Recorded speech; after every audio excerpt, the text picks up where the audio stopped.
شروع اللہ کے نام سے جو بڑا مہربان نہایت رحم والا ہے۔ بکھیرنے والیوں کی قسم جو اڑا کر بکھیر دیتی ہیں، پھر پانی کا بوجھ اٹھاتی ہیں، پھر آہستہ آہستہ چلتی ہیں، پھر چیزیں تقسیم کرتی ہیں کہ جس چیز کا تم سے وعدہ کیا جاتا ہے وہ سچا ہے اور انصاف کا دن ضرور واقع ہوگا۔ اور آسمان کی قسم جس میں رستے ہیں کہ اے اہل مکہ، تم ایک متناقض بات میں پڑے ہوئے ہو، اس سے وہی پھرتا ہے جو خدا کی طرف سے پھیرا جائے۔ اٹکل دوڑانے والے ہلاک ہوں جو بے خبری میں بھولے ہوئے ہیں، پوچھتے ہیں کہ جزا کا دن کب ہوگا۔ اس دن ہوگا جب ان کو آگ میں عذاب دیا جائے گا۔ اب اپنی شرارت کا مزہ چکھو، یہ وہی ہے جس کے لیے تم جلدی مچایا کرتے تھے۔ بے شک پرہیزگار بہشتوں اور چشموں میں عیش کر رہے ہوں گے، اور جو جو نعمتیں ان کا پروردگار انہیں دیتا ہوگا ان کو لے رہے ہوں گے۔ بے شک وہ اس سے پہلے نیکیاں کرتے تھے، رات کے تھوڑے سے حصے میں سوتے تھے اور اوقات سحر میں بخشش مانگا کرتے تھے، اور ان کے مال میں مانگنے والے اور نہ مانگنے والے دونوں کا حق ہوتا ہے۔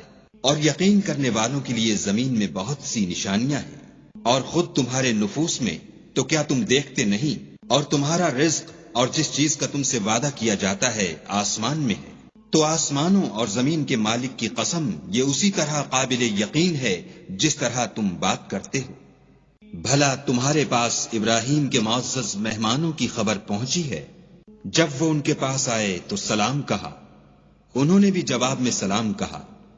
دیکھا تو ایسے لوگ کہ نہ جان نہ پہچان، تو اپنے گھر جا کر ایک بھنا ہوا موٹا بچڑا لائے اور کھانے کے لیے ان کے آگے رکھ دیا۔ کہنے لگے کہ آپ تناول کیوں نہیں کرتے؟ اور دل میں ان سے خوف معلوم کیا۔ انہوں نے کہا کہ خوف نہ کیجیے، اور ان کو ایک دانش مند لڑکے کی بشارت بھی سنائی۔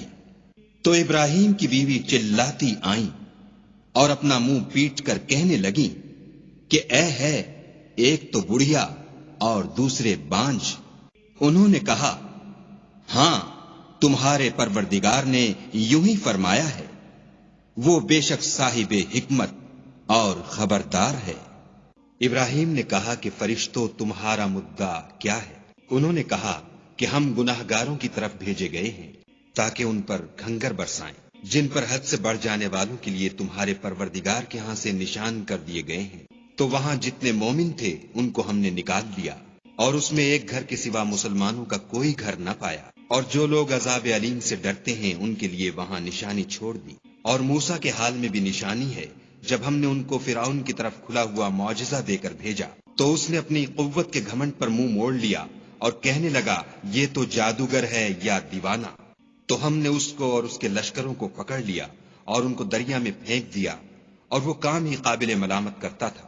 اور آج کی قوم کے حال میں بھی نشانی ہے، جب ہم نے ان پر نامبارک ہوا چلائی، وہ جس چیز پر چلتی اس کو ریزہ ریزہ کیے بغیر نہ چھوڑتی۔ اور قوم سمود کے حال میں بھی نشانی ہے، جب ان سے کہا گیا کہ ایک وقت تک فائدہ اٹھا لو، تو انہوں نے اپنے پروردگار کے حکم سے سرکشی کی، سو ان کو کڑک نے آ پکڑا اور وہ دیکھ رہے تھے۔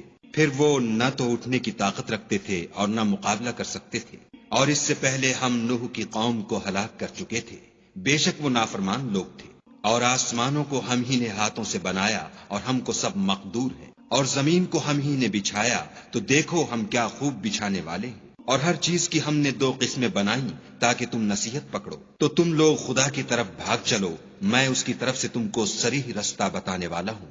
اور خدا کے ساتھ کسی اور کو معبود نہ بناؤ، میں اس کی طرف سے تم کو صریح رستہ بتانے والا ہوں۔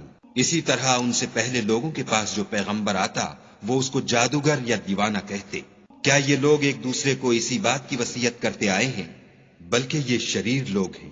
تو ان سے اعراض کرو، تم کو ہماری طرف سے ملامت نہ ہوگی، اور نصیحت کرتے رہو کہ نصیحت مومنوں کو نفع دیتی ہے۔ اور میں نے جنوں اور انسانوں کو اس لیے پیدا کیا ہے کہ میری عبادت کریں، میں ان سے طالب رزق نہیں، اور نہ یہ چاہتا ہوں کہ مجھے کھانا کھلائیں۔